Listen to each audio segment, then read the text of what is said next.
This video will go over how to import a territory file. Now in Map Business Online, you have the ability to manually create a territory based on state, zip code, or county. But if you have a territory file already, either from a previous Map Business Online project or maybe from another territory mapping program, these steps will go over how to import that file. So what we want is our Create Territories button at the top, the little red puzzle piece, and we're going to click to import territories. If we have that spreadsheet already set up, we click our Browse button and we go over to wherever our data set is, and I'm going to pull in called National Territories by County. We will then click Next, and we're going to click Next again, and we get to our address page. And in Excel, if you have the headers already set up ahead of time, if you're importing a county file, you want to make sure that you have a county name header and you have a state header as well. And as long as you have those proper headers, then the program is happy and it's going to be able to identify those. If you don't have something that spells out the state abbreviation, for example, you'll just need to click your little pull down list and let it know which column contains your state data. And this just means that we're going to be creating them by county. And so we'll go ahead and click Next. This last page is where we identify the territory name column. And if you have a header of territory, then the program's happy. If not, you just let it know which column of your spreadsheet contains the territory header. Then we'll click Create Territories, and it's just going to go ahead and fill all of those based on our spreadsheet that we've imported. And anytime you bring in data, you're presented with our data window. And so let's say that you wanted to see the list of the counties that are in the east. You can click this little data window icon here, and that'll swing you around. You can also get to the same location by clicking this little pull down list, and you can see your territories listed here. If we were to click on territories, we can easily change the color. So if we wanted to, we could change it from a yellow to something else that we liked, a different color of our choosing. And if everything looks good, we can just go ahead and close that data window. If you ever need to get back to that data window, it's this little icon that looks like a calendar at the top. If you wanted to show more information on the map, so let's say that we wanted to show our state borders, we can go ahead and check that state box, and then we can see our state borders along with the name tag. We can also click on a little gear in here called Manage Map and Data, and we can do things like we could change that state border and make it stand out a little bit more. And right now you can't see the state borders because they're hidden by our territory colors. But one trick I want to show you is if you grab this little states line and you drag it above territories, now we're going to see those state lines. So that's just a little trick to show you state borders on top of your territories. I'm going to go back into Manage Map and Data through that little settings gear and just let you know that also in Manage Map and Data, we can click on labels and we can change the size of those by clicking this little pull down list. We could also change the color of that text to make it more bold. We can also uncheck italicize or outline. We can also make it bold or not bold if we wanted to.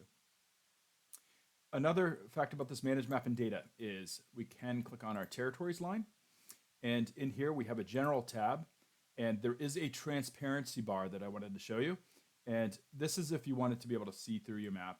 There's a little transparency bar. You can drag that to the middle, and then once we start zooming in, we'll be able to see some street level detail for those areas.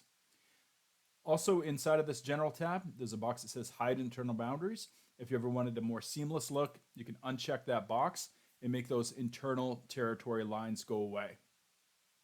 We also can come in here for labels, and we can click on Format Labels. If we've wanted to show something like demographic information, we can put up to 5 pieces of information in this territory label. And so if you wanted the box number 1, you can choose demographic data, for example, or if you've imported a spreadsheet of data as little symbols on the map, push pins, then you'd see that data set listed here as well.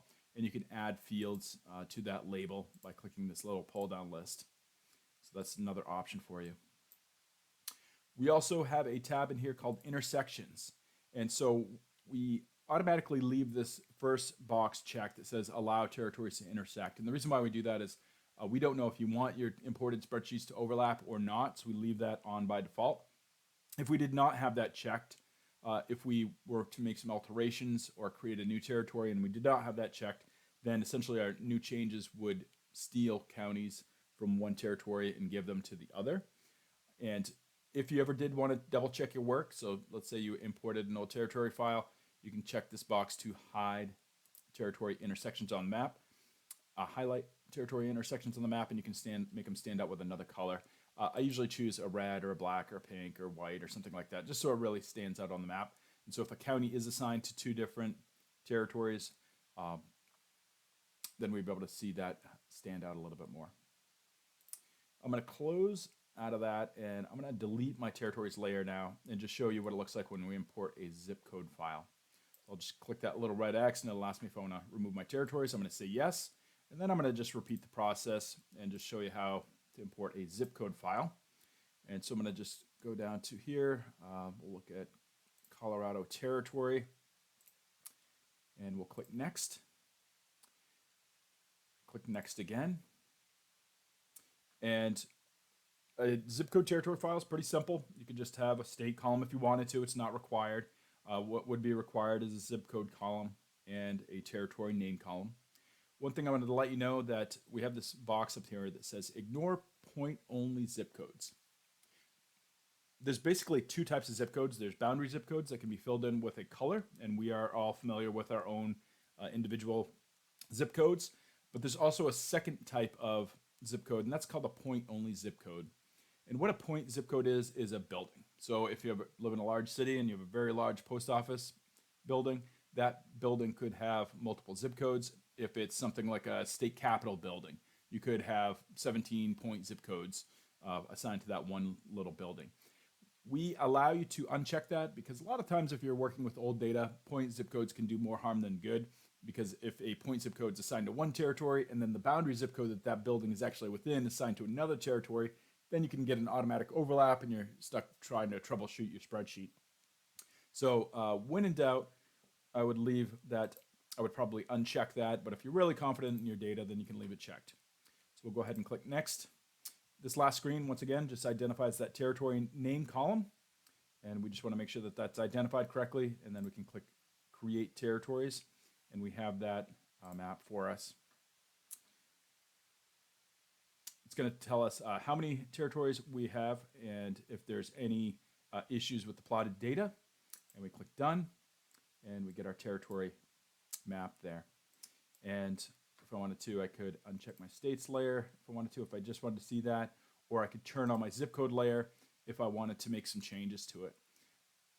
If we go into manage map and data at that zip code level, we'll see very similar tools to what we saw before, and we can change that transparency. We can swing it maybe all the way to 90% so that we can see through it and then make some changes.